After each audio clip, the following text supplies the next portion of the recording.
Coming in now from Mumbai City are visuals of the suitcase that was found by Mumbai police. Sources say this was meant to be used to dispose of Mikhail's body. Megha Prasad, Ashish Singh both join us live at this point. Megha, first coming to you.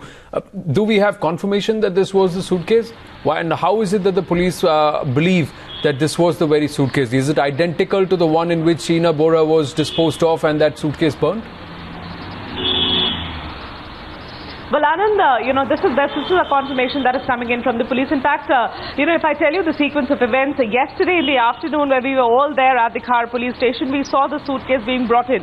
But at that point in time, we did not know what this was and why was it brought in there. And we kept asking the police these questions as to why, is this the suitcase in which you've got basically a lot of questions rather, We did ask them various questions. We wanted an answer. We did not get a straight one. We got an answer. Confirmation today saying that this is a suitcase that they have found from the garage of Peter Mukherjee. Now this is where I am. I'm at Peter's residence right now, and this is at this residence inside the garage of Peter is where they are claiming that they have found this particular suitcase. Now what they tell us on record is that this is a suitcase that they presume was perhaps kept here with a planning in their mind that they would have used the suitcase to dispose of the body of Mikhail, because there is now a confirmation from the police's side that that the theory from the way they have understood it, the story they know as of now, for which they have done the corroboration bit. They are saying that it is very clear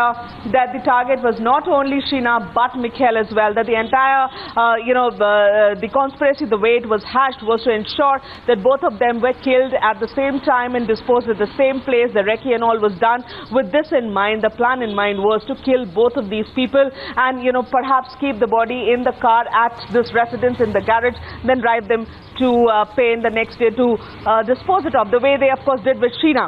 Lucky enough that Mikhail was able to understand in the nick of time and escape from this house and go straight to the airport, fly back to Guwahati. But this is the suitcase police have confirmed to us they think was perhaps purchased around the same time to dispose of the body of Mikhail. So from that time perhaps the suitcase was still lying in the garage and they've been able to pick it up and bring it to the police station. So that is the story behind the suitcase, and this is an on-record confirmation from the police.